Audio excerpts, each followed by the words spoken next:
Welcome to Quest 35 yet again. I think my voice is somehow getting better as the days pass along. Well, one can but hope. But as long as you can hear and understand me, that's great news. Anyway, we're at basically we're at St Edward's Church. Now the tower itself is 1368 AD. The church itself, though, there was a Saxon church here circa 990 AD. So as I've always maintained, churches will always be built on top of temples and previous chapels, and they always continue to be the same. What we've got here, stained glass window. Sorry, I should have said, guys, this is winding back 1 second and to say it's Thursday the 1st of September, meteorological autumn today officially, but the sun's shining. It's about 21 degrees Celsius in Wales, so we're not doing too bad. Stained glass window here, absolutely wonderful. Love the cherubs there, love the little guardian angel there. What I love in particular, if we go to this section here, to the right, we can see, look at that, isn't that amazing? We've got a serpent being born. You could say it's a snake, it's a serpent being born out of the chalice. Yeah, absolutely amazing. Very good. Now the church itself has undergone various restorations over the years. It had restoration in 1752. It also had a restoration in 1877. So it's always been present in the area and always had lots and lots of money invested into it. My 13th great-grandfather, Lord Edward Neville, who was born in 1471 in Abergavenny, funny enough, he had quite a bit of dealings with the church over the years for a multitude of reasons, on different levels, different degrees, I guess. Pulpit, that's a fairly new addition, I guess, in the history of the church. Nice in its way, like the little marble bits on there. Not too bad, not too shabby, that's for sure. Look at this for a high altar. This is what we really came to see. But it isn't, is it? This is what you came to see. What you came to see is the symbols and the secrets that are hidden within this church, like a library. As all churches, they are a library of information. If only you know where to look, how to look, and what you're looking for. So as we come along here, high altar, very nice, lovely part. I mean, look at this, it's a wonderful piece of tapestry work there. I particularly like the cross there with the little quadrants going round, it's quite nice. And ironically, you couldn't mistake that for a swastika, but it's not, it's from the Hindu religion. But it looks remarkably like the swastika. It just so happens that Adolf decided to take that as his symbol for Nazism, dare I use the word. What's the most important part here, though, is this fellow, or this lady, holding the chalice, the berries. There's about 3 or 4 different ideas in there for any historian or anyone that's researching the Grail. There's 3 or 4 different aspects in there that are quite interesting. We've got the diamond, we've got the sapphires, diamonds and sapphires there. We've got the sapphires onto the actual chalice itself, which is gold. It wasn't of wood in that particular sense, the chalice, the Grail.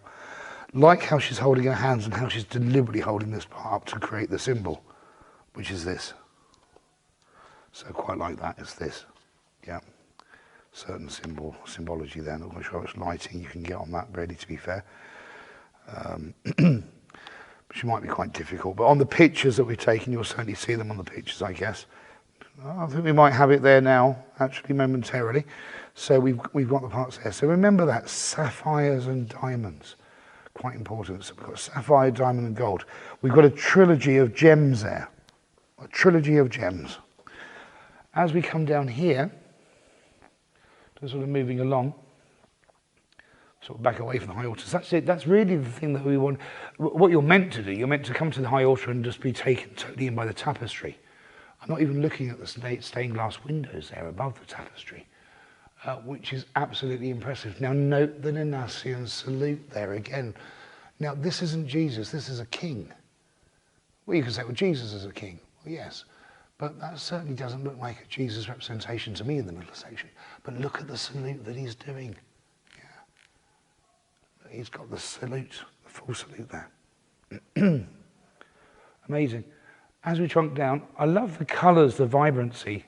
Some churches are very vibrant in their colours, and they mix them in very nice and modern with the old and the new mixed in, which is quite pleasant. Let's head down here a little while. I'll just go and have a look. We can see, obviously, these are all nicely carved in fleur-de-lis. I'd expect no difference.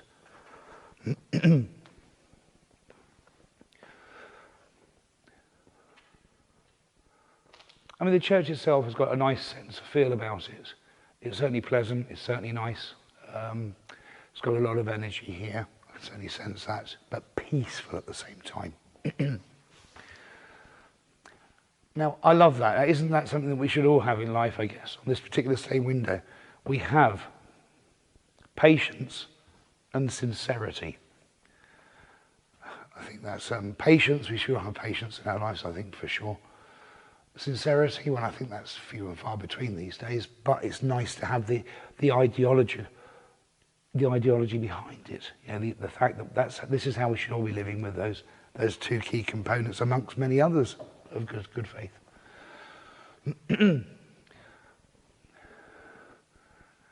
Now, this reminds me of a Masonic sense, or rephrase that: the modern Freemasons like to think they created everything in life and the universe, but they far did not.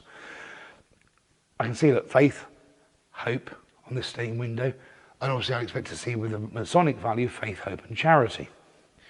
So you can see where they borrowed that from, as most of their other workings that they do. Here in particular, I think it's quite a nice representation of St. George. I don't know if my learned friend can get you around there to see that, and I'll move slightly out of the way. So you get a sort of head-on view of that to get the decent view. So we've got St. George there, slaying the dragon, obviously. Lovely cross there, the reds and the whites again. Excellent Roman-style helmet. That's quite interesting. So we can see here that we have St. George in a totally different time frame, because here he is in almost like a gladiator clothing. He's got a wonderful Roman helmet on, the Roman tunic, and it's sort of a mixture of times, really, which I find that quite fascinating in there. We've got the royal flag and the St. George symbol to the right. We've got obviously the cross to the left. Quite nice, remembering those who fell in the Great Wars. We know 1914, 1919. A few nice mixes of roses set within this beautiful blue intricate detail here, which I quite enjoy. Quite like that. And I quite like the touch with the 4 roses around each of the sigils as well. That's quite nice as well. As we know, the rose is the most important, or one of the most important flowers in craft, lily being the main one. But the rose comes into play mostly as well. What's here is interesting. There's 3 different points to mention on this particular window, and this is the wonderful little, almost like a Sumerian Hashem Vuhu, as they would say, and then there is a great deal of symbology there. And again, if you believe in such things as the Grail, any Grail hunter would be yearning to look at this particular symbols here and what that actually means and what clues it gives them. Then we've got the Templar aspect here above. We've got the Somnol Moor, the circle of 8 encompassed, but it's quite nice that it's even showing the quadrants within a circle, so then in a sanctum as well, which is quite interesting in its sense. If we just come along to this window here, on this part of the window, isn't that wonderful? We've got a baby dragon taking almost Holy Communion, I guess, but taking fluid from the chalice, which I think is amazing. I've never seen that before, so that's a new one on me. So it's a lovely piece of artwork there. Coming down,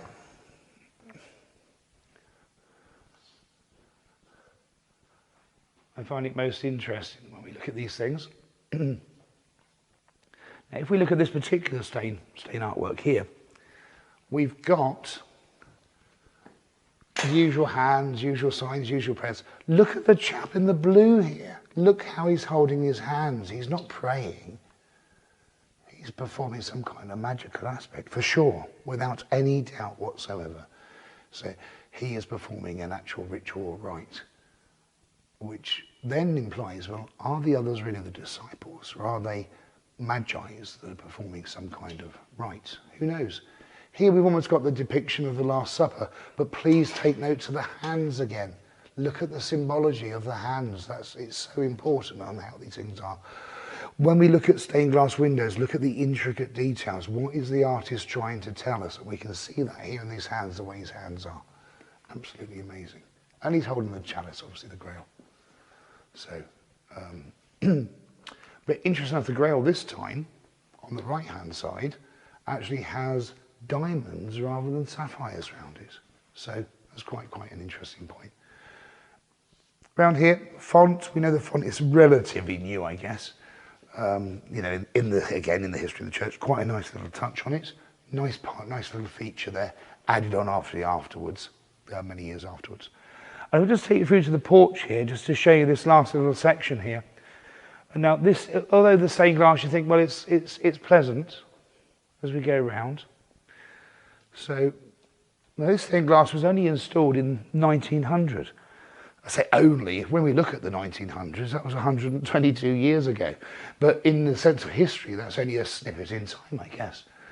But again, although it's modern, and it was obviously dedicated to Sarah Brown, who died in 1876. That was a dedication. I like the fact that we use in St. Mark chapter there, verse 8. I like the fact that we're using she hath done that she could. Well, has she? I don't know. Only God can make that decision, I guess. But the resurrection and the life. I love this at the top there. Notice the orange and notice the different colours around the side there. But most importantly, notice the flowers that are ascending from the central part of the resurrection. Again, we can see that there quite clearly, which is quite nice. So all in all, it's a lovely church, St. Edward's in Knighton. It's got so much history to it. We are currently standing in the part of the medieval tower at the base. Obviously, it's had modern parts put to it, but it's the original part. So, what an amazing place to come to.